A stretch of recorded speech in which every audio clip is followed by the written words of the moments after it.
welcome to another episode of Birdgang Nation Sports Talk. I'm your host, Birdgang 31.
Welcome to the first episode of the midweek special with your boy Birdgang 31 and my boy. Go ahead and introduce yourself, my guy. J.C. from J.C.eaglestalk. You already know, man. If you don't know who I am, you are missing out. So, hey, that's all I gotta say. And hopefully by the end of this show, if you're not subscribed to me, don't know who I am, you will be subscribed to me. And you will know who I am. So let's get it on, my brother. Yeah, man. Inside the description, you have all of our links. You know what I'm saying? This is the first media live on our new network, Birdgang Nation Sports Media. This is dropping live on the channel for the first time. You know, this is also on J.C.eaglestalk's channel and Birdgang 31's channel. So much love to all y'all out there watching. You know, subscribe to all of us. Like I said, it should all be inside of this description, and it also has our Twitter handles as well. So, how you doing today, my guy? Look, man, I'm great, man. I just came off this fire live with Tone the Shield II, man. So if you missed it, go check it out. It's on my channel. But hey, this day is great. It's midweek special. This is our very first time together. Ain't nothing scripted. This is real. I'm about to exactly find out what you gotta talk about, and I'm just gonna go along with it. You know what I mean? So let's get it on. I'm ready. All right. What up, Rashad? Thanks for dropping in here, my guy, as always. We got Ethan up in the building. What's up, Big Ethan? How you doing? Welcome. We got Mrs. Birdgang back there in the nation's media chat. How you doing? So yeah, man. So let's get straight to it, my guy. We got some topics to talk about here today. Let's see what we're saying. I really want to start out talking about last game. You know what I'm saying? Like, let's go ahead and give everybody our takes on what the last game was. The good, the bad, and the ugly part of it, and what you look forward to improving on. Look, last game was unexpected for me. I kind of knew that this was the first time that Atlanta Falcons was going to be facing the Philadelphia Eagles with a dual threat quarterback. Not a mobile quarterback, because Carson Wentz was mobile the past couple of times we played them. A dual threat is something different.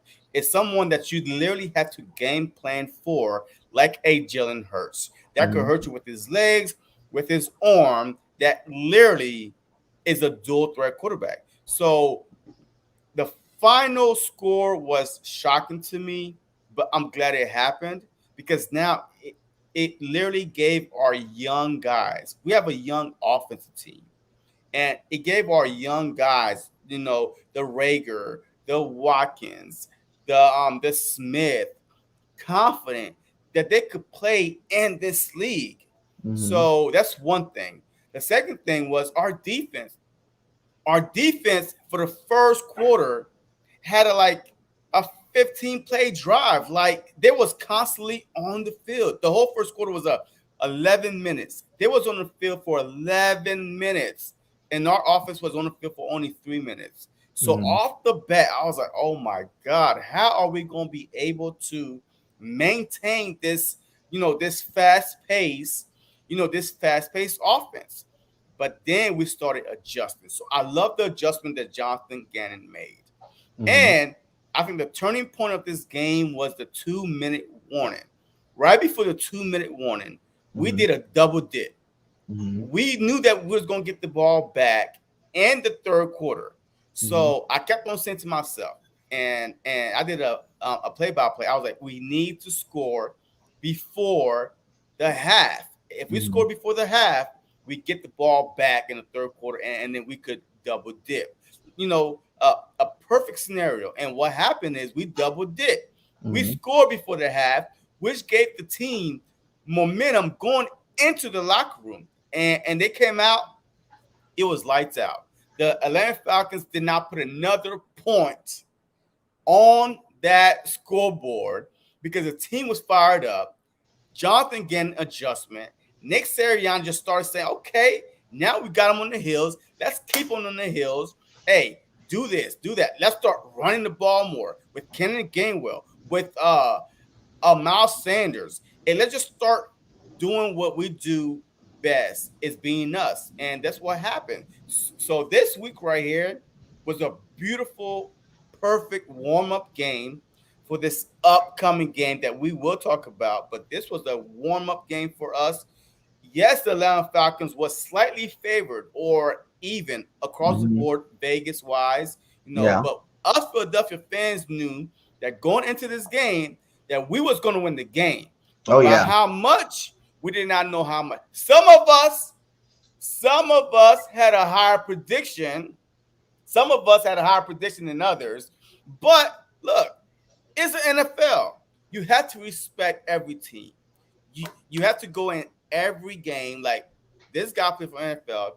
He got he has to feed his family. So he's going to give all he has. So I went in this game thinking that it was going to be a close game. It came out the game almost losing my voice because it was a blowout. And I enjoy every minute of it. And I can't wait for this Sunday to see if we could do an encore. Yes, man. Like I said, I love the way, we came out there and won this first game the way we did. I knew it with the weaknesses on their offensive defensive lines. It had, if you just break down football, you win in the trenches. You know what I'm saying? Our offensive line was better than their defensive line. Our defensive line was better than their offensive line. That alone would most likely judge the way the game's going to flow. The first couple of drives, like you said, they went out strong, but our defense held. Bend but don't break defense is what we had out there. And I love seeing that. The fact that our defense kept them no touchdowns the whole game. Now, that was a huge thing for me, because those first two drives, I thought they were going to at least score on one of them, but they didn't. You know what I'm saying? Our defense held strong. But then after those two drives, you start seeing Gannon get into his play calling. You know what I'm saying? He started dialing up, nice defenses, blitzes, and stuff like that, to the point where they couldn't do nothing against our offense. Our defense the rest of the time. Our offense looked smooth, scoring on the first two possessions. That was awesome. You know what I'm saying? Devontae Smith's first catch being a touchdown was awesome. You got to see him spread the ball around and use all of our weapons. Because like we talked about before the season start, we need to use all of our weapons if we're going to be, the explosive team that we want, because we can't have anybody key on one position.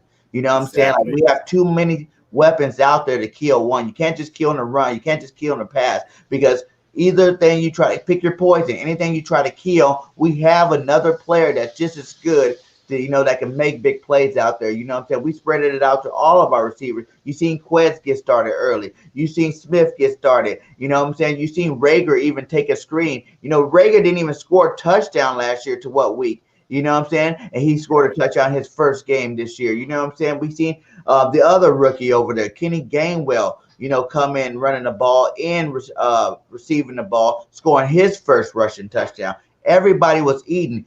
Goddard scored a touchdown. Ertz made some nice catches on the field. So you've seen a very diverse offense that's out there, putting in that work against the defense there. And it was really good to see. We even had some good players on defense I like to see. You seen Johnson get a sack. Hargrave had 2 sacks. you know. Yes. And then you also see Hassan Ridgeway get in their action. These guys aren't even starters, but they're putting in work. You know what I'm saying? I like how they were doing that whole, kicking in the door. You know what I'm saying? Like that Oh, was yes, you started sir. to see Yes, these boys sir. go out there and have fun like they used to have fun. You know what I'm saying? That year we won the Super Bowl, you seen them all out there having fun. And that's the most important thing. When you're playing football and you're out there having fun, man, there's nothing that can stop a team that are all in unison and one and out there having a good time doing it. So, that is my takeaway from that game there, man. It was good to see. Yeah, absolutely, absolutely. And the kicking in the door clip. Hey, the celebration was dope, man. Yo, I can't stop watching it. Yo, I could watch it over and over and over again because I feel like that the whole defensive line. Yo, there's no individual celebration. Hey, this Mm-hmm. is a team effort. Oh, they came through that line together and they're gonna try to do it over and over and over again. So I mean, hey, people love that clip. A kicking in the door clip. Yo, I played it all this week, and look, if they want to see it again, yo, it's on the screen. Hey, we could play it again for these guys. Yo, I mean, hey, this is what it's about, man. Yo, it's about a team celebration. There's no individual accolades. The Mm-hmm. goal is bigger than one guy. And with Mm-hmm. Hargrave, with Cox and Mm-hmm. Graham and Sweat and Ridgeway, these guys with Kerrigan, with Barnett, these defensive line, I literally believe, yo, they bond together. And this celebration was like, hey, when I score, we all like, hey, when I get a sack, we all get a sack. Let's do Yeah. this together. So that's how I feel like that this team is unified as one. I know. And before we get into the next game, I want to talk about some players. Let's talk about our leader, Jalen Hurts. There was something out there put up. Let's see if we can get it up here with Jalen Hurts and Lamar Jackson. It was like, who do you think is the better quarterback between Jalen Hurts and Lamar Jackson? You know, It said that Hurts has more 300-yard passing games in his first five starts of two than Lamar Jackson has his whole 38 career game starts. He only has one. So how do you feel about that stat? Do you think that matters at all in comparing the two quarterbacks, or do you have a favor out of the two? Look, I just think that with this stat right here, it's probably a little bit overblown because Lamar Jackson did win an MVP 2 years ago. So Mm-hmm. he did throw for 31 plus touchdowns. Mm-hmm. So, I mean, I'm not going to put Hurts on the Lamar Jackson level yet, but I feel like that overall, that he might possibly be, from what I saw Monday night, massacre debacle, that Lamar Jackson literally cost his team that win by fumbling twice and Mm-hmm. trying to do too much instead Mm-hmm. of trying to throw the ball. I believe that Jalen Hurts is a better passer Mm-hmm. than Lamar Jackson. And by the end of their careers, Jalen Hurts will have more passing yards Mm-hmm. than Lamar Jackson because just he looks to throw the ball first. Lamar Jackson looked one way and then he's out the pocket within 2-3 seconds. Mm-hmm. So, but Jalen Hurts, year after year, he's starting to trust the system. Hey, look for 1, 2, and 3. If they're not there, step up in the pocket, and if they're not there, then you escape. So, just like we saw on Sunday, exactly what we saw on Sunday. He was looking to throw the ball first and not run first. Yes, there's a couple of times that he got a pocket a little bit too quick on the little fourth down, the 4th and 4, which I think that they should kick a field goal. He ran out a little bit too fast. But Lamar Jackson, as soon as they hiked the ball, he's gone out the pocket. So I feel like that he's going out the pocket. So I feel like with that stat right there, I can't really. Yes, Jalen Hurts only played 5 games, but Lamar Jackson won an MVP for a reason. He's a strictly a dual threat quarterback. He broke the NFL rushing record for a quarterback.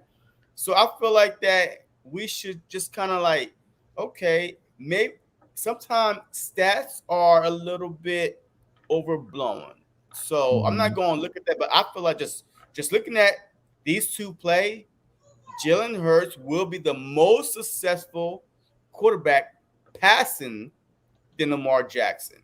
Okay, I see what you're saying. Looking at that stack to me, I think about the whole, he's only played 5 games and he's already Yeah, beaten them in that. So yes, Jalen Hurts, like you said, is a better passing quarterback. For yeah, me, I think he's just a better quarterback overall because when you can do both, Lamar's leverage would be rushing. You know what I'm saying? That's his thing. He's a good rushing quarterback. But when you throw in both stats together to make the complete quarterback, as we've seen, Jalen Hurts wasn't trying to run that last game. He still had 60-something yards rushing. You know what I'm saying? With the passing, being able to throw the ball and being able to run the ball both, but having a better, more efficient arm, puts him ahead of Lamar to me. You know what I'm saying? Like, I understand it's only 5 games, but damn, Lamar's done played 38 games and he only had one game where he threw over 300 yards.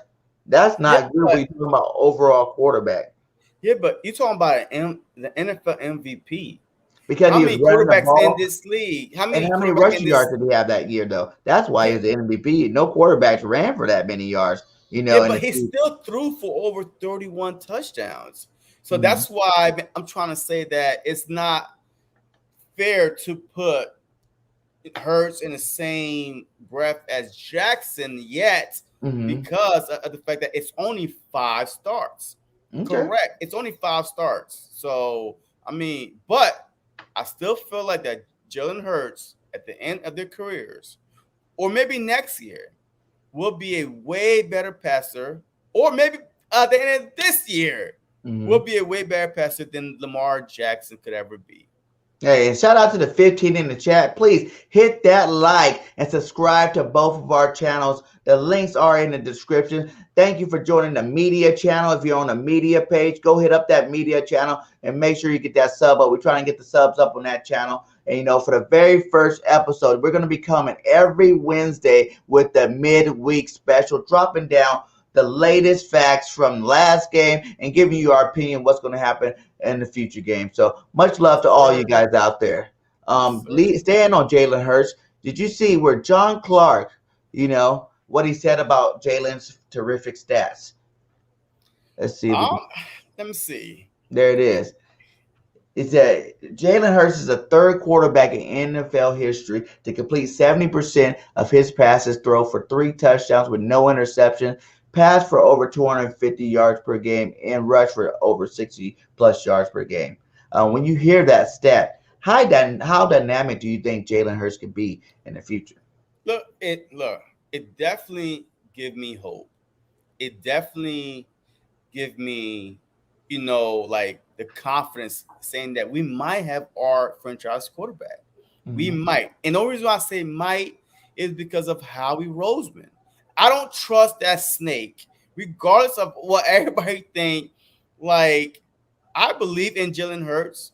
I seen him play in Alabama. I seen him play in Oklahoma. Was runner up for the MVP. For the Heisman that year.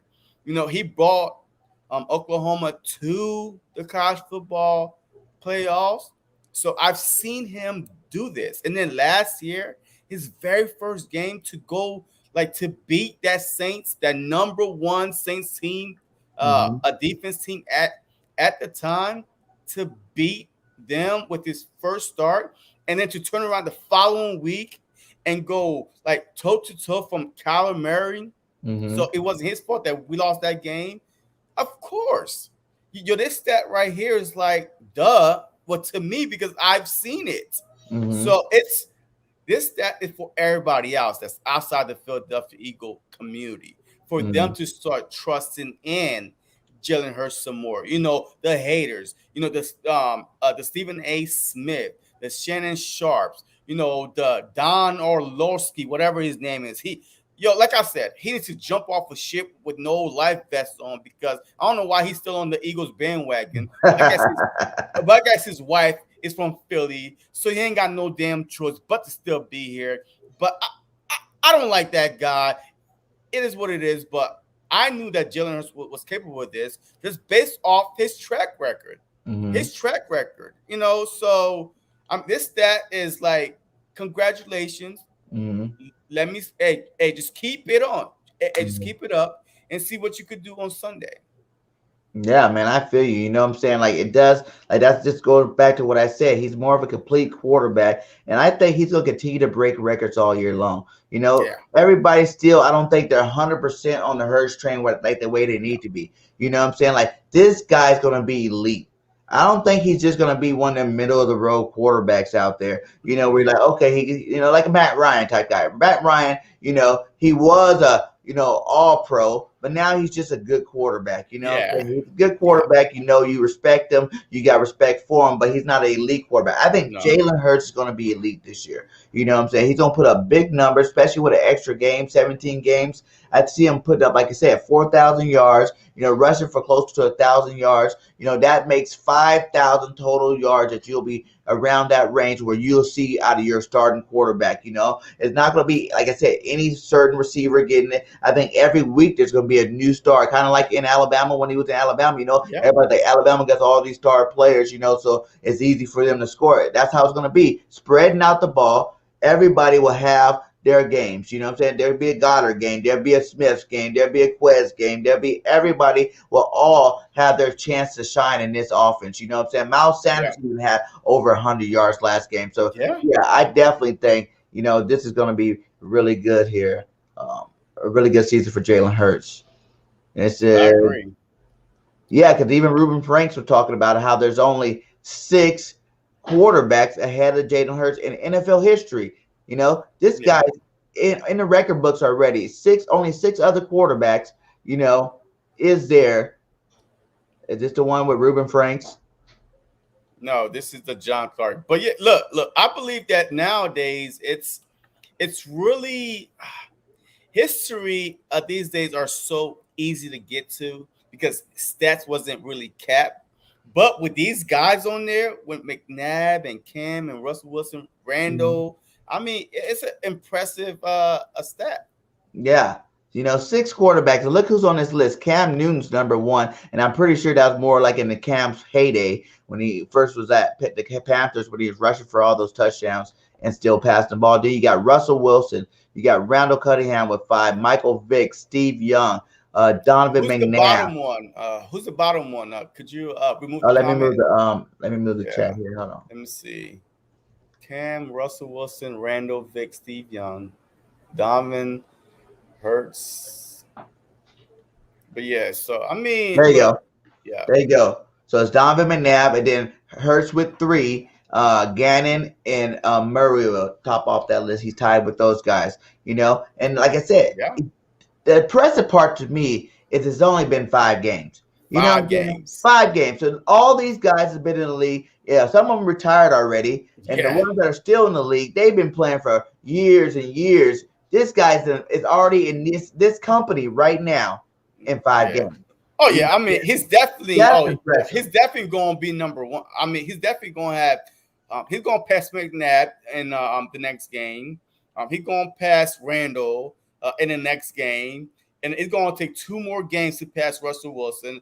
I believe that he's going to be at least 8 or 9. I mean, with those stats right there, though, with those stats.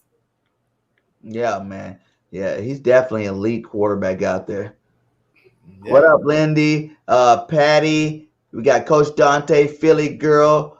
Big play slaves in the house. Yes, What up, sir. all you guys? Much love to all you guys, Coach. You guys all make sure y'all hit that like. We got 21 in here right now. Hit Let's that go. like. And subscribe to the network channel, to our YouTube channel, Birdgang Nation Sports Talk, to J.C. Eagle Talk. His YouTube channel. All of them are in the descriptions. All of them are in the chats. We're trying to get this nation network growing, and let's make sure we all hit that subscribe to the network. Yes, sir. Big fact, says him. What else we got? Let's move on next. Okay, we're going to go to who was at practice today. You know what I'm saying? We have Rodney McLeod, Big McLeod, at practice today. You know what I'm saying? He's out there running around. You got passing drills and all that stuff. So what are your thoughts about McLeod? Do you think he is practicing to Uh, play? Or I, let's show the clip of McLeod. Show the clip of McLeod. all right, so Look all how right, he's running around this field, my guy. So let me see McLeod right here. No, that's Landon. Okay, it's Lennon. Boom. Oh, boom. Here we go. Here Here we we go. go. Watch this guy at practice moving around. It looks like he has no injury. He's doing some good stuff out there. I think McLeod might be ready to play game 2. What do you Yeah, think about that? I would not rush it. I definitely would not rush McLeod Look back. at that. See that little hip, his hip in Yeah. the step? I mean, yeah, absolutely. Look, and to me, I would not rush McLeod because I think that the season is bigger than just week 2. Mm-hmm. I think that season is bigger than week 2. So I feel like we should take it our time and bring him back in. And then because Kavon Wallace did a great job. Yeah. Kavon Wallace to me did Hey, an Wallace outstanding job. definitely he had a good game. I'm not gonna lie about that. Wallace Yeah. did have a good game out there, But like I said, like he had a good game. Mhm. But do you think a healthy McLeod is better than a good game Wallace? I think that with this game, we don't need a McLeod with this game. I think that week 3 or 4, let's just see how bad Wallace is first before we try to rush him back because this season is bigger than just a couple games. It's 17 games. So Mm-hmm. technically, next week is week 1. Mm-hmm. Like in a regular year, next week would be week 1. So Mm-hmm. if he's 100% clear now, so there's a reason why he didn't start the season on the active roster because Mm-hmm. he's still got some things to get through. So now, if the coaching staff, the medical staff say, hey, he's 100% clear, Mm-hmm. bring him on. But is he 100% clear? Yes, he's practicing. I've been seeing him practice all training camp, like Mm-hmm. all off season. Mm-hmm. But he's still not on the field because there's something that needs to be done first to get medically clear. I'm tired of the Philadelphia Eagles rushing guys back and Mm-hmm. then just end up on the injury report for longer, this time. We're trying to rush a lot of guys back last year, and guess what? And Deshaun Jackson, we Mm-hmm. trying to rush him back, and then he was gone for the rest of the season. But see, So, with Deshaun too, Deshaun was trying to rush himself back as well. You know what I'm but see, saying? He that's didn't your want to go get the job. surgery. But see, that's your job as the medical staff, as the coaching staff, to Mm-hmm. watch out for these players. Yeah, hey, they're still getting paid. So Mm-hmm. regardless, I mean, I feel like that with this team that we had, Mm-hmm. with the scheme that I saw, the adjustment that I saw in the Atlanta Falcons game, that we are okay for now. That Mm-hmm. Wallace, and plus we gotta see what Wallace have because McLeod may not be here next year. Anthony Harris may not be here next year. So why What not up, Aaron? see? So why not see what Wallace had as long as you can, and Mm-hmm. just take your time and bring in McLeod back. That's just my opinion. Yeah, I agree. I agree. Maybe not this week, but I think if he continues to be running around like we just seen on that film there, man, we might Yeah. have to bring him back next week. Like you said, we do need to see what Wallace has, but you don't want this guy to sit the whole year, even if Wallace is having a good year, because Wallace, there's enough packages on defense where you can get Wallace on the field. You know Oh what I'm yeah. saying? That's not the problem. Like, but we want to, while we do have him healthy, have his leadership out in the field, his football knowledge out in the field, because he can Mhm. still make a lot of plays for our defense. You know what I'm saying? And like, if it is one of his last years, like I said, I would rather see him playing than riding the pine. Yeah, I mean, hey, look, that's facts, all facts. But I think that this is McLeod last year. I honestly Mm-hmm. think so. I think that our future, because we do have $20 million of cap space for this year to spend. So Mm-hmm. I feel like if Anthony Harris is balling, that we might sign him to a contract extension because Mm-hmm. he's on a 1 year deal. This guy, he led the league in interception 2 years ago. So he could have went to any other team and literally got 5 million, 6 million per year, multi-year deals. But he chose to come to Philadelphia, probably with the promise of if you ball out, we will take care of you. Mm-hmm. Or JG system that he knows very well from Minnesota say, hey, Let's come here, and I promise you, your contract will be fatter, next year. So he took a chance. So if he start balling out with the $20 million of cap space for this year alone, next year our cap space uh, right now is 29. So if we carry this onto next year, it's $49 million, and we still probably release some guys. So I feel like that this $20 million with McLeod, this is his last year. I mean, like honest truth, man, this is like a Jenkins move. Hey, just let him walk and see. Unless he's willing to take a team friendly deal. This might be his last year, and we might either go into the draft or free agent, or just sign our own guys. Kavon Wallace. This is his second year. With Anthony Harris. So I mean, a 1 year deal. This guy is still got a lot to prove in the tank. So yeah, hey, that makes a point. That was a good thing. I didn't even get on to our topics on the list on here. But what do you think Howie is about to do with this extra money he got, from the Fletcher Cox? You know what I'm saying? Like, we got some extra money now. We can will and deal. Do you think Howie's going to actually make some more moves to the team? Or do you think that he could be just using it because we got so many people that are on there last year and so many 1 year contracts where he wants to have enough money that, once 2 or 3 games get by, he can go ahead and re-sign these guys that are already on 1 year deal if they're playing at a high level to multiple year deals? Or do you think it's just bring new people in on the team? Or you think he's just going to roll it over? Well, he's definitely not going to roll it over. I feel like, it depends. It depends. If the trade deadline comes and we are 5-3, or if it's week 9, because we do have an extra week this year. So if the trade deadline come at week 9 and we are 6-3, we are competing for the division.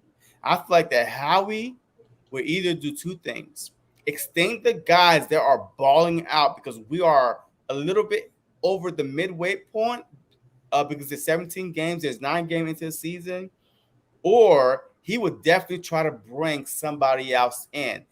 Let's just say that our safety position, that Wallace, this is his second year, and we are a safety away, to shore up our backfield, our defensive back, or a secondary. So he might go after a safety, and let's just say that Maddox, he's not panning out. So we could get a slot corner, because the slot corner was very, very important in 2017, with Patrick Robinson.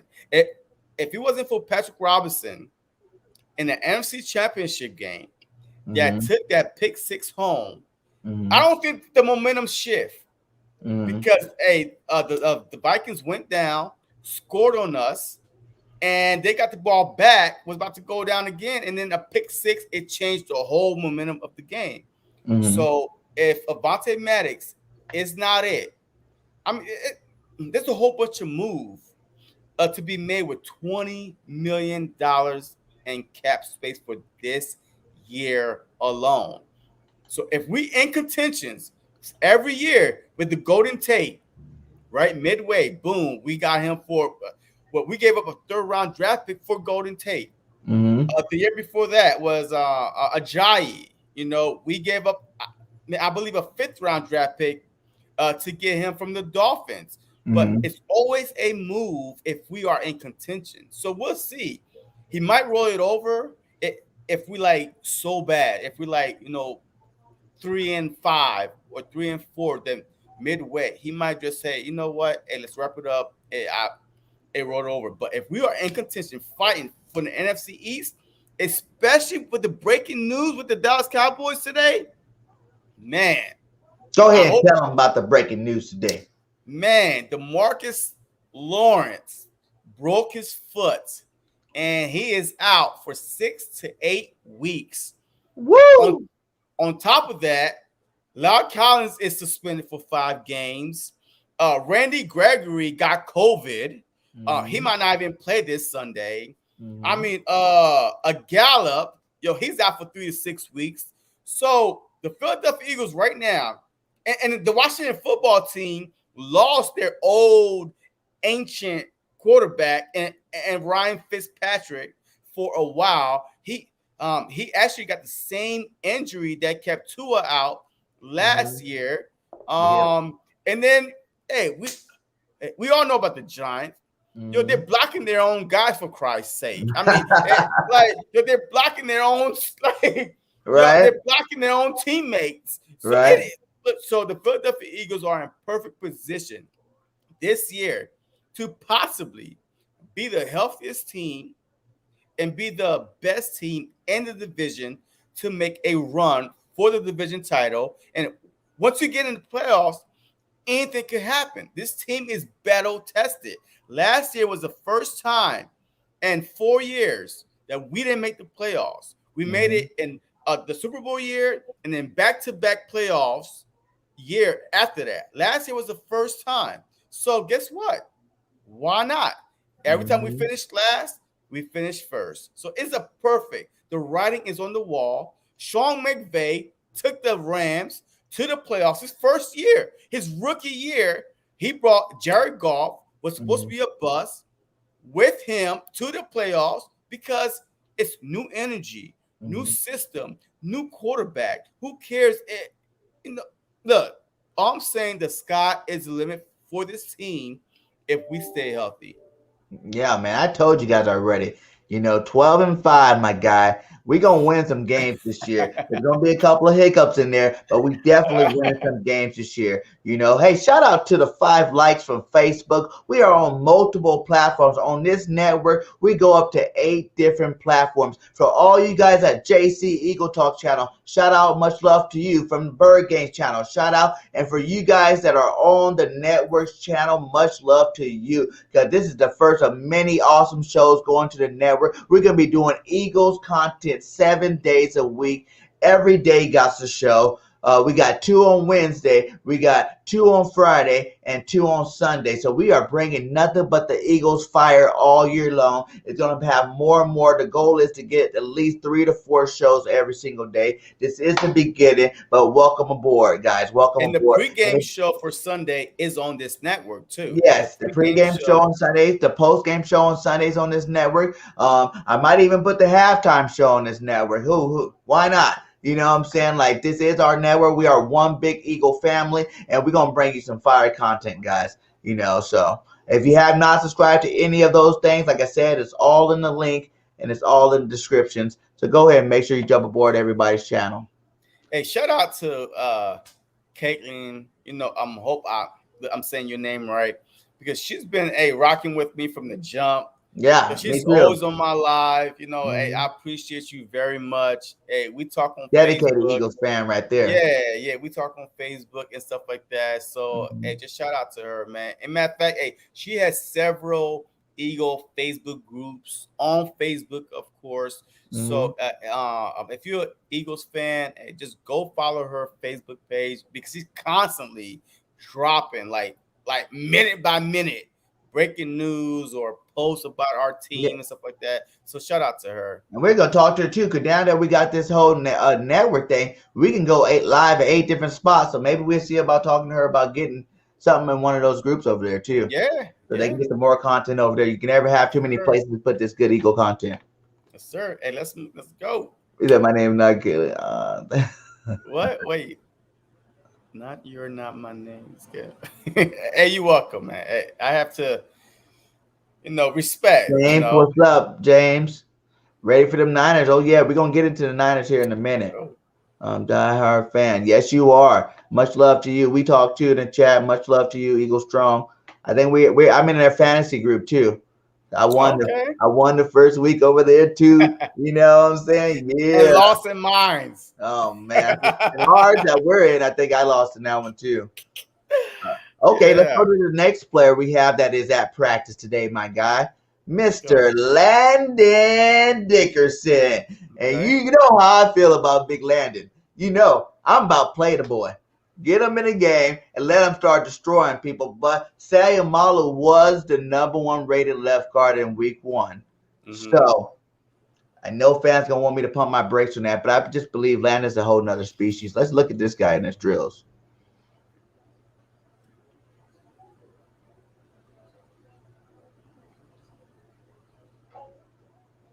See, I just threw that one arm out there, like, hey, back it up, my guy. Back it up. This is my spot. This is my spot. Yeah. Hey, I mean,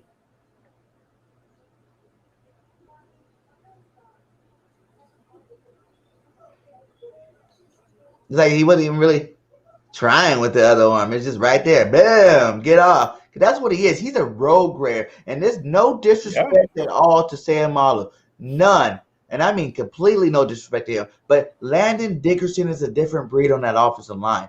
If we get to the point where this guy's fully healthy, he knows the playbook, I'm pretty positive all of them would love to continue playing with him. No disrespect to Sam Marlowe, but if you got a better player, you might as well play him, especially if we're going to be making a push this year. Like I said, if we're not looking at it, we're like in the middle of the road, if Isaac can still do his thing, for some more games, and that's cool, whatever. But I think whether we're not doing that good after a while or we're dominating after a while, those are two prime reasons to put Landon in the game there. Look, it's all about health, man. I have PTSD when it comes to Philadelphia Eagle health. So I'm not trying to rush anybody. If it's not broken, don't fix it. All right. This past Sunday, yes, it was against the Atlanta Falcons. I understand. But this guy in Landon Dickerson is coming off back-to-back years. What? I think it's just 1 year for Landon from Alabama. All his main injuries came. Remember, he went on a stretch in Alabama where he played 26 straight games. Well, I believe that this guy had back-to-back torn ACLs on both knees. Oh, you mean like the actual injury itself? Yeah, I thought you were talking about back-to-back years on it. I'm just saying, he's been healthy for a while. Yeah, look, I may be wrong, but I don't want to rush him. I do not want to rush him. He's our future, period. He's our future. All right. So, I don't want to rush him this game or the next game. So let me see multiple practices, maybe 3-4 weeks worth of practices that he's good to go, that, there's no, a setback and stuff like that. And matter of fact, because he just got activated right before the season started. So, so there's a reason why he didn't go through OTAs and preseason and stuff like that. So I don't want to rush it. So if we're good right now and set with our front five, continuity is big. Yes, Dickerson is the better talent. But at the same time, if your offensive line is one unit locked in arms and stopping guys from coming through the line, why change it? Just wait. Just be patient, regardless if he plays this year or not. So he's still going through the drills and stuff like that, and he still be able to learn from whatever position that we're gonna play him in, either at center with Kels, or at left guard, or whatever position. He has the ability to sit back and watch. So when he does come into the starting lineup, he knows exactly what to do. He's fully healthy, and there's no doubt in nobody's mind. So that's the reason I'm saying just pump the brakes, because the Philadelphia Eagle fans do not want to see this guy come into the lineup not 100% fully healthy and then go down for a whole year. And now we like, damn, we should have waited. If it ain't broken, don't fix it. Yeah, I get it. I get it to a certain extent. I get it. You know what I'm saying? Like I said, I get it.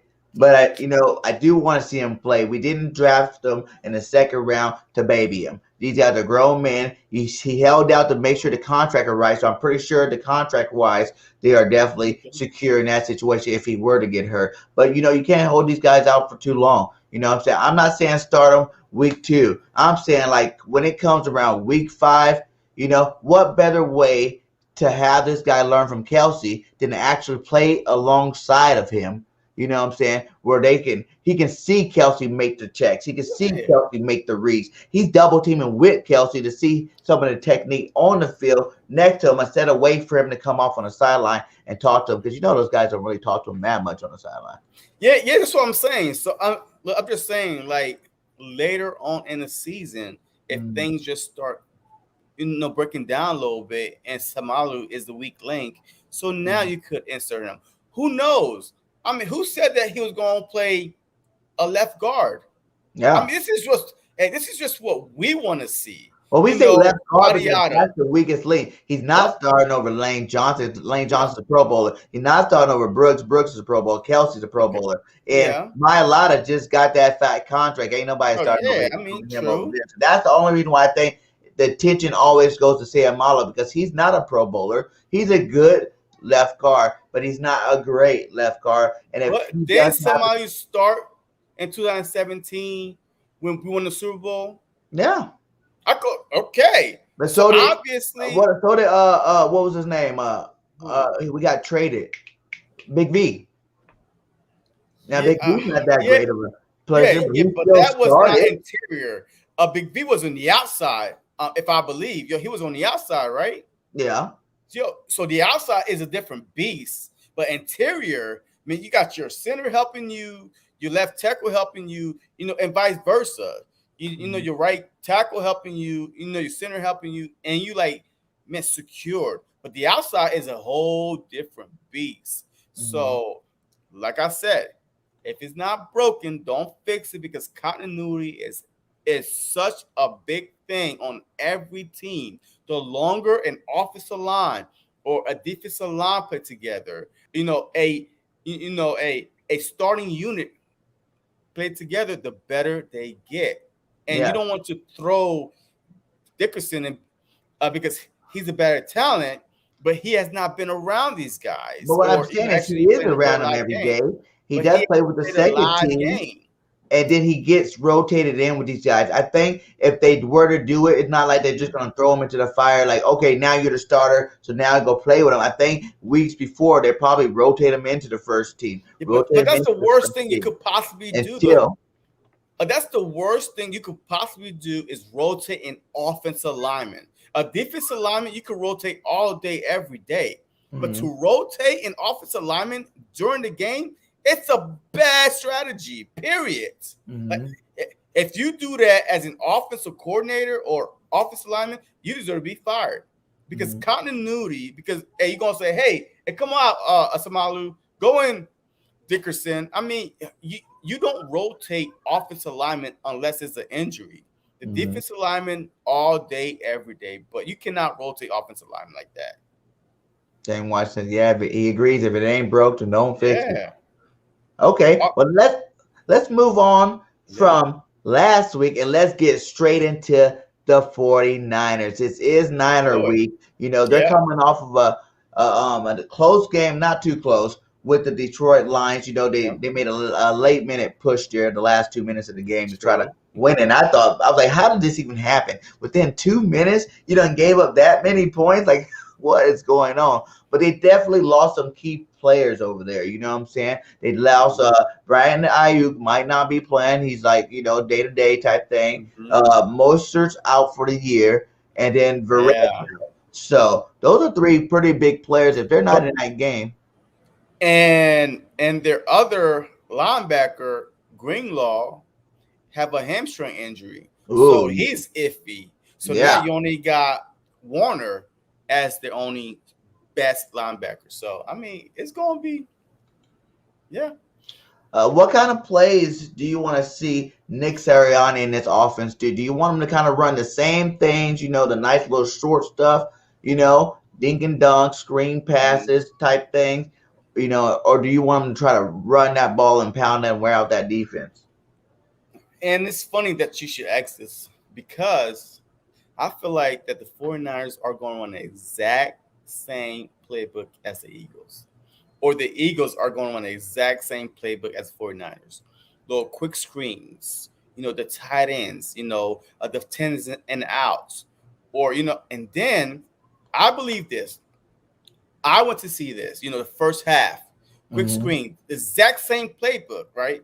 And then if the 49ers just starts cheating up, you fake that, and then that's when you get over the top to a Smith, a Rager, or Watkins. But I believe that this game is they are going to open up a little bit more than last game, just because of the 49ers are going to be able to adjust better than the Atlanta Falcons, which will cause the offensive, Nick Sirianni to say, okay, and you know what? And we're gonna fake this bubble screen, and then one of them is gonna leak past, and then it's gonna be wide open. And then our tight ends, I believe that I watched the highlights. Hockenson, from lit the them Detroit up. line, he tore them He lit them up. like 15 yards, like 10 yards. That he was getting whatever he wanted. Their running back Swift, he was running, he was getting whatever he wanted, and I was shocked because I'm a big Fred Warner guy. Well, Hawkins is a pretty good tight end too. Huh? The Hawkins is a pretty good tight end though too. I agree, but the thing is, Goddard, as long as you run those routes, how could you? He didn't have nobody on him. Like I couldn't understand if he did a couple moves and boom was wide open. He didn't have nobody on him when he was catching these balls. So that's what I'm saying. With two tight ends, with Hurts and Goddard, hopefully Hurts is 100% healthy, which I don't think he is because the hamstring thing could linger. But if he's 100% healthy, two tight ends, I believe that the middle of the field, we're going to fake running down the two tight ends down the seam, and we're going to be running on them all day, or quick bubble screen to Watkins, to Rager. But this is the game at home. And look, and Nick says it, 64,000 fans at home. I believe that Nick is going to call an aggressive game, that he's not going to sit back and let the game come to him. I think he's going to go out and get this game on offense. Yeah, I want to see him come out running the ball, like you said. Run that rock early and run it often. You know what I'm saying? Get it started. Start sucking in that defense. You know what I'm saying? Early. Let Kenny Gainwell get some reps. Let Boston Scott, because he didn't even get any reps last year. Let him get some carries. Let Miles get that carry. Get that RPO action going to set up the pass later on. Once you get to that second quarter, I want to see a deep bomb to Quez Watkins, man. We didn't get the chance to see that. We see Quez get 3 early catches. It was like the same play, but then he kind of like was out of the rest of the game. You didn't really see too much of him. I want to see a bomb to Quez, man. Deep ball, show a ball, back a ball up, and then continue running the ball. I think this needs to be a running game. Let's control the clock, control time of possession throughout this game. You know what I'm saying? That's going to be a big key with a good defense like that, to win this game. You're the mad bro.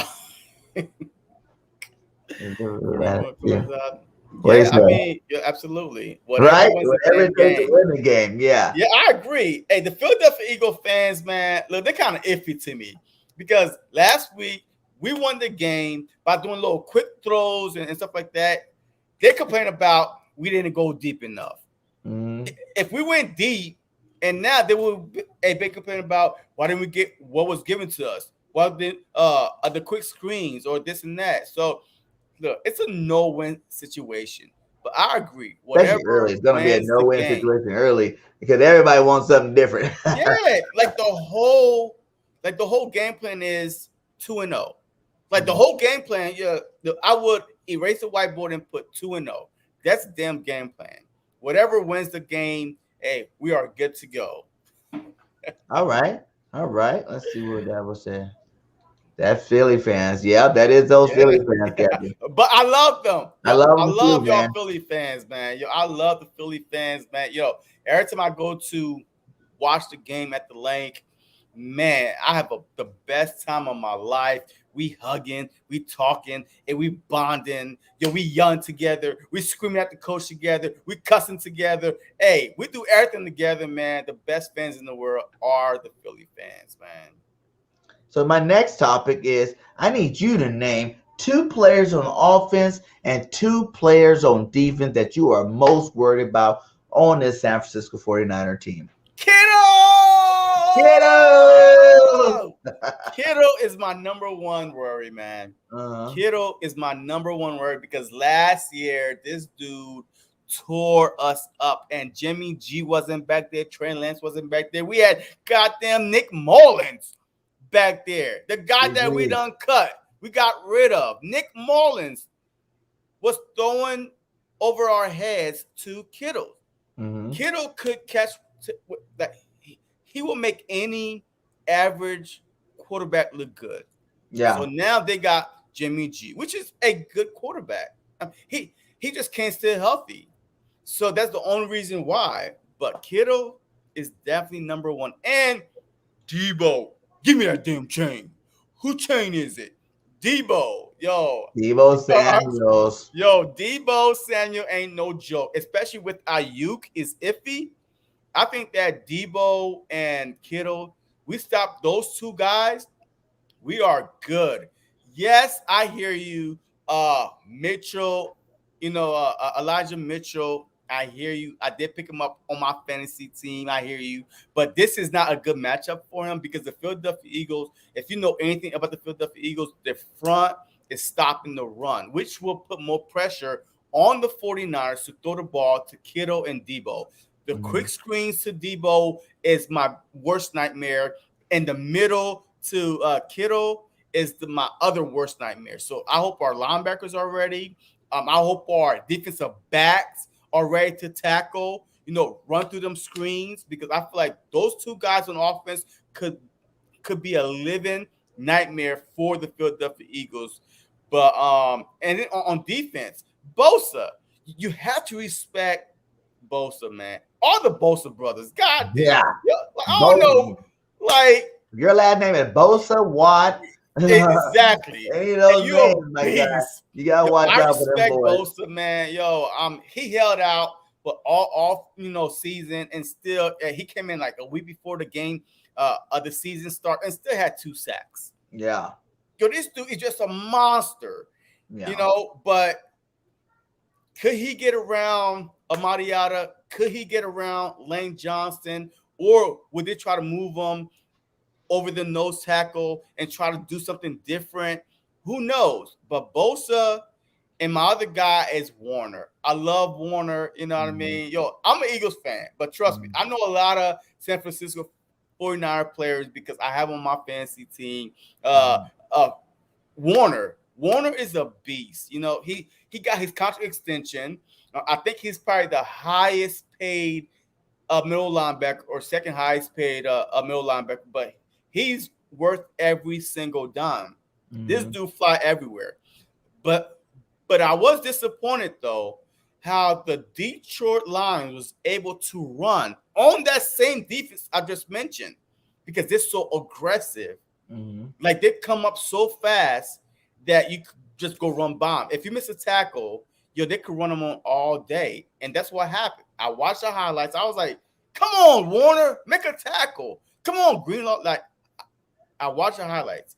I feel like that we had better weapons than the Detroit Lions that we could expose.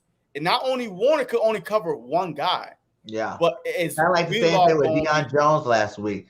You know what I'm saying? You only can do one thing. Like, there's going to be one spot you're going to take away, but that's all you're going to take away. And you see who they signed too? Kerryon Johnson signed with the Niners. Yeah, I'm not worried about that. They only did that to get some play calling. You know how they are. They only did that for the inside scoop.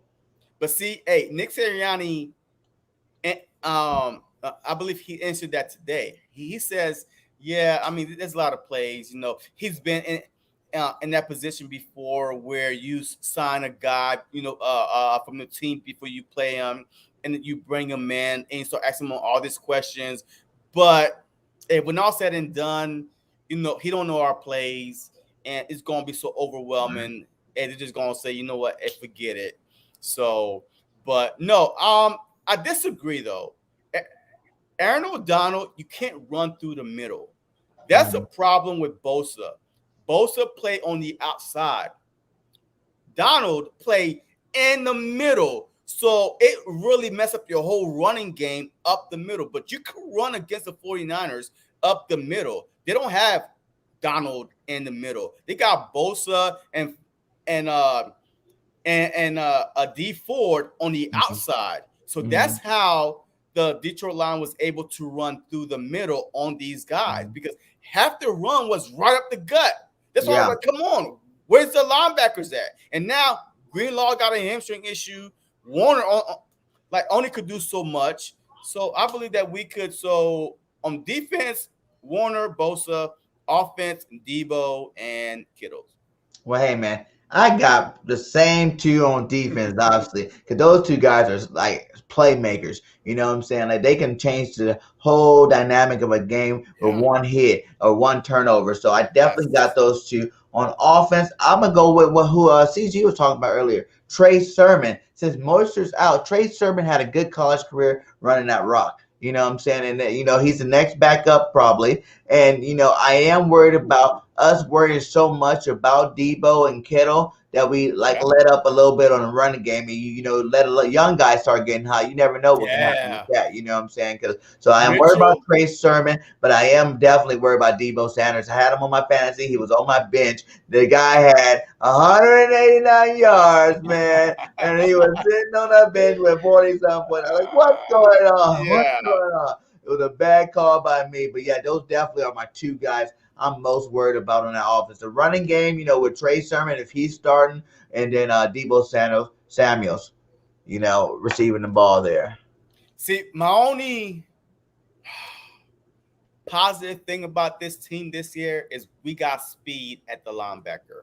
Yeah. Singleton, like if you see a screen, he could hurry up and get there.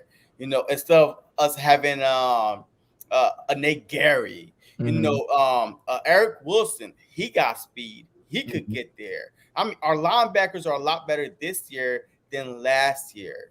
So that's my only saving grace. Mm-hmm. And also, the play calling is different.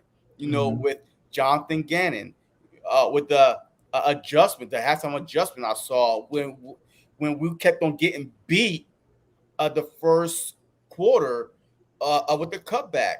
Also, he pulled Eric Wilson out. Mm-hmm. He installed Sean Bradley, and Mm-hmm. he kind of changed it around. So now we're starting to see why this whole offseason they kept on saying, "Hey, we practicing the 3-4. We practice the 4-3. Oh, this guy is in instead of Wilson. This guy is in instead of So now we're starting to see all these little packages that they were practicing on, and it came into play on Sunday when Eric Wilson was slipping all over the damn field. He took him out. Hey, take a breather. He put Bradley in, and these were the guys. So yeah.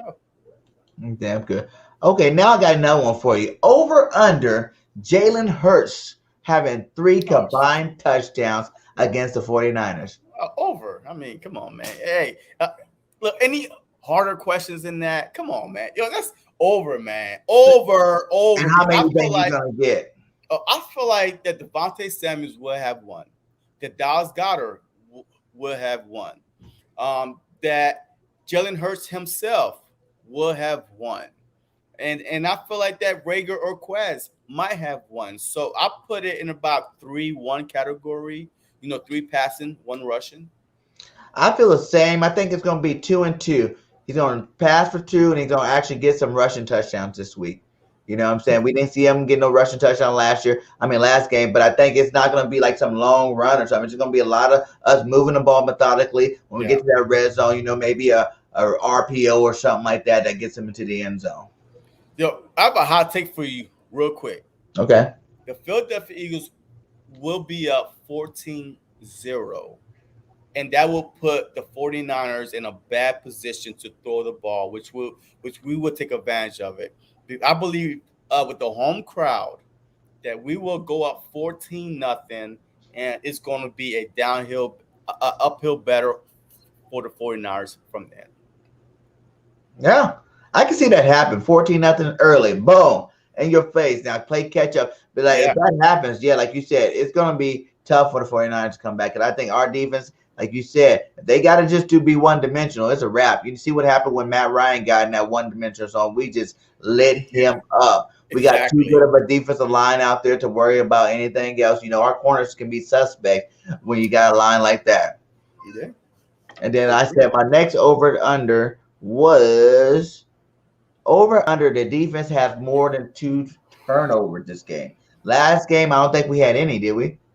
No turnovers in game one. Against these Niners, do you see any turnovers coming over and under? And if you do, tell me how many you think it's going to be, my guy.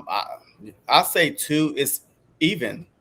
I say two. I think that we're gonna get to Jimmy G a Mm-hmm. one time for a strip sack, and I think that he's gonna throw a pick that's gonna be tip in the air. It's Mm-hmm. gonna be a pass. He's gonna try to fit it into Kittle, and it's gonna be tip in the air, and then one of our safeties, a McLeod or Wallace or our linebackers is gonna pick it off. So two is perfect for me. Two. Yeah. I say we get two, too. You know what I'm saying? Because I think that not getting one, we got to make up from last week. Let's get two this game. Want to be an interception and want to be a fumble.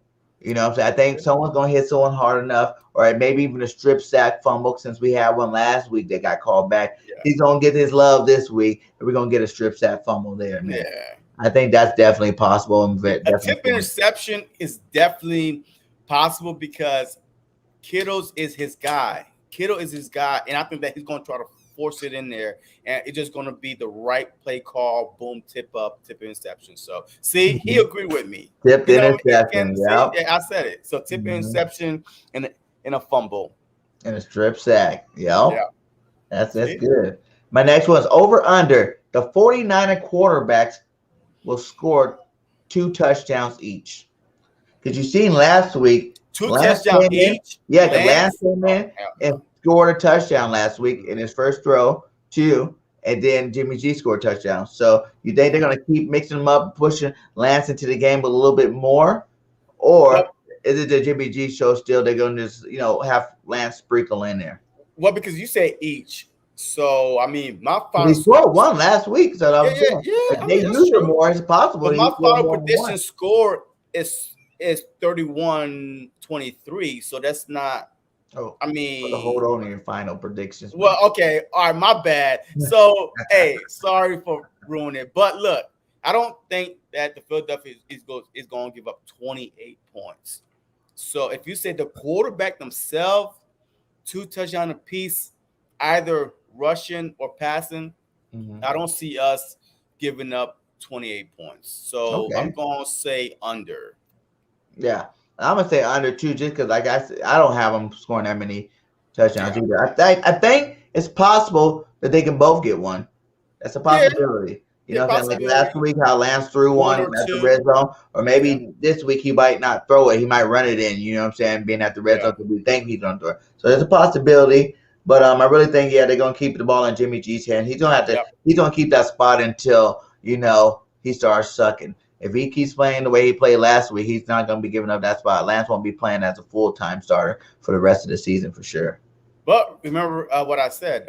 This might be a Trey Lance game Mm-hmm. because the Philadelphia Eagles are so strong up front that we're going to be constantly getting to a Jimmy G, and Kyle might say, "Hey, you know what? Bump it. And we need to open up this playbook a little bit, put Trey Mm-hmm. Lance in, and just do what they do." What up, Jock Talk? Glad you could make it, my guy, to our very first episode of mini. This is the midweek special with Birdgang 31 J.C.eaglestalk on the Birdgang Nation Sports Media. This is on a media channel. This is also on both of our channels separately. So if you haven't subscribed to all of them, please go hit that subscribe and like this video and like on all those pages if you can do that for us too. It means a lot to get this content out. We have a lot of other great shows coming for you guys on the network channel, but we are going to be here every Wednesday night, probably the same time. And, we're going to be talking about the game that was and the game ahead every single week, giving you any kind of new news, any breakdowns, anything that's Eagle related for the week. So subscribe to all of our channels in the network's channel. It's inside the description and inside the chats there. Where's Richie saying?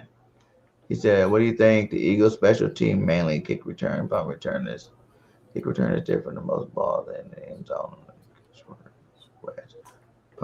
Oh, who's gonna get a special team touchdown first? I think it's gonna be Rager on punt returns. Yo, look, I was kind of skeptic about having our wide receiver returning kicks, but I love the fact that that Rager is back there. One, it gave him confidence that he's part of the team, that he's important, because your special team is very, very important, man. And that's why I try to give J.J. Whiteside a lot of props, because he PFF had him ranked. JJ got hurt, my guy. No, oh, slow down, slow down. No. I mean, JJ got hurt. No, he's limited. I mean, he's a veteran, and he's taking a day off. It rests that ankle, but like I said, look, a special team is very important. So look, Rager did an outstanding job returning punts. So I feel like that Rager might have a punt return for a touchdown this game. You heard it here first. Punt return from Rager, my guy. Yeah, that's exactly what it is. But who knows? If Quez don't get the ball enough, you might see Big Quez take one to the house. Like, hey, you guys don't want to throw me the ball enough? I'll just take it to the house. I got that kind of speed. But who was back there all game, though? It was mainly Rager. Like 90% of the time of returning. For punt return? Yeah. But for kickoff returns, it was Quez. Okay. Yeah, I didn't know. Like 16, 18. It was just like all over the place. And we are at the hour and 10 mark. So let's get to our final topic. Okay. What is your score prediction and who's winning this game too in Philly? All right. Look, I'm not going to be a homer. All right. I'm the type of guy, I'm a realistic content creator, Eagles fan. I look at both teams. I do. I look at both teams. I feel like the Eagles' defensive line is a little bit stronger than Trent Williams and the 49ers' offensive line. And I feel like the Eagles' pass rush is just more than Bosa and D Ford. I feel like it's multiple packages that's coming at you with the Kerrigan, with the Graham, with the Hargrave, the Ridgeway. I mean, with the Cox. I mean, we have multiple packages that we could keep our guys fresh in the fourth quarter when the game is on the line to get through that line, that offensive line that's been playing the whole game, that you're not rotating back and forth. So I feel like that we're going to win that in the trenches battle. And then I feel like on the offensive side, that with the 49ers top flight corner being out for the season, with Greenlaw, hamstring is iffy. I feel like that the weakest point of the 49ers is their secondary. And I feel like that we're going to be able to move the ball and score on them. So my prediction is 31-23 for Eagles. You were so close. I was like, you better not say that. You better not say that. Philadelphia Eagles, just based on the facts I just told you. Yeah. And not Homer, facts. Okay.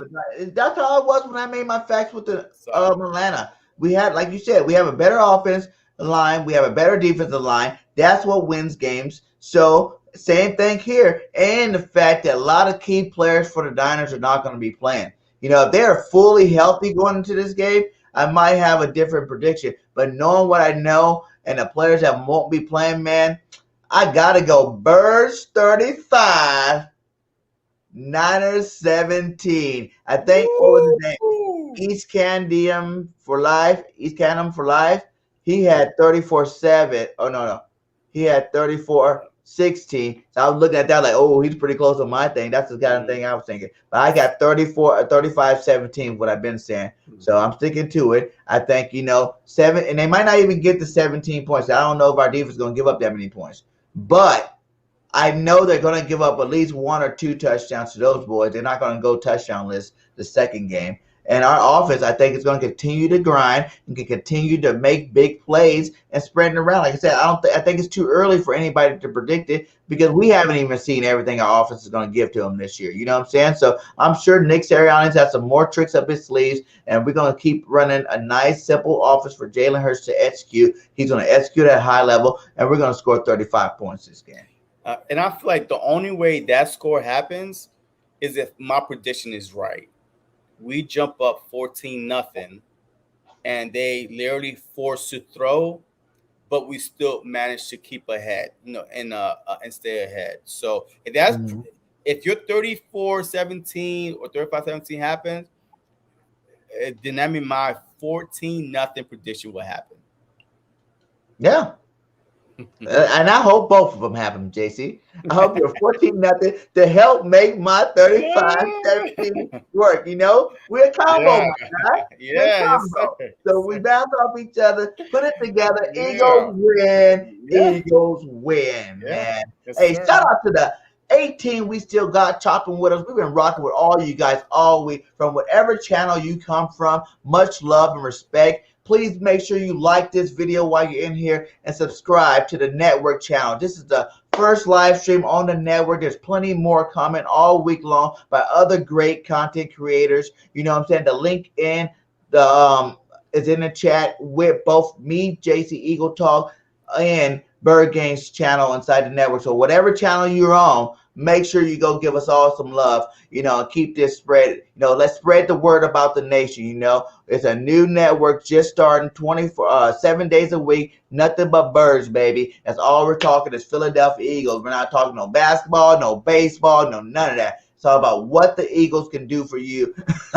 You know what I'm saying? We're going to have all the updates from all around the NFL on this channel. We're going to be making sure that we give you guys some great content. So, like I said, be prepared and be on the lookout. Subscribe to the channel so you can see who's on the network. We got some really good content creators. Now, I would list them all. You can see some of them in our clip, but you have to come back and find out who else is on here. And we got other shows on this network, too, that, we're not co-starring on, that you might want to check out. So make sure you subscribe to the network, because we're going to be doing this all year long, my guys.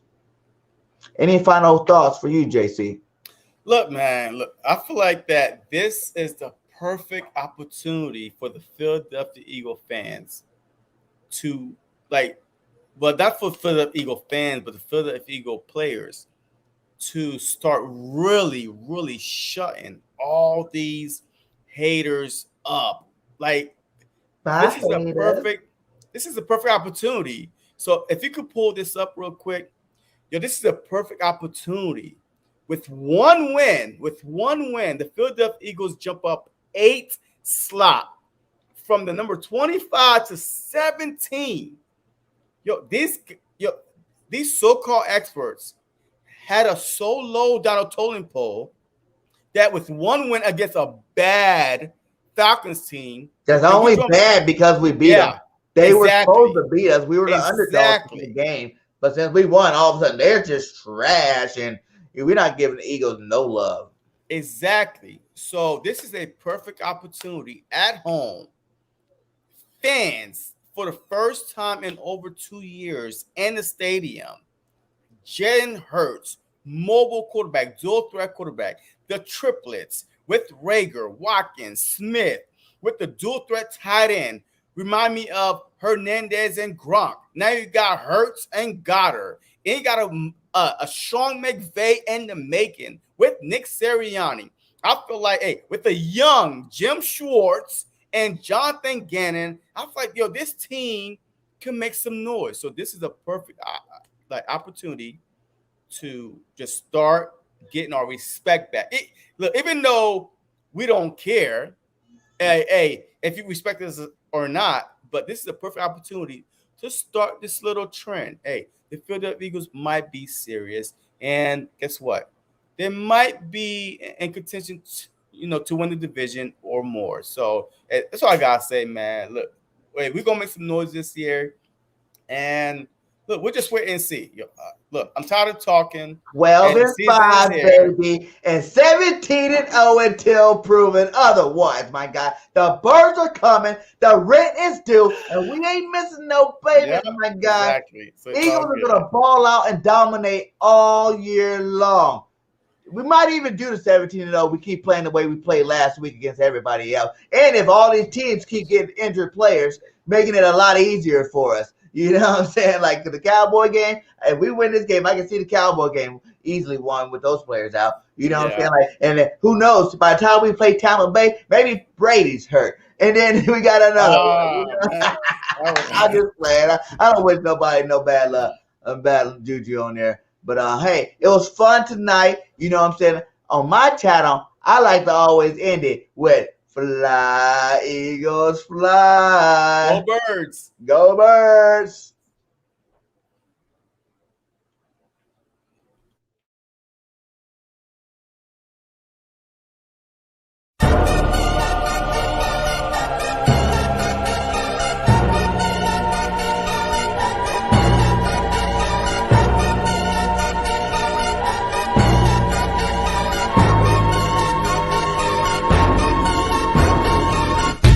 Welcome to another episode of Birdgang Nation Sports Talk. I'm your host, Birdgang.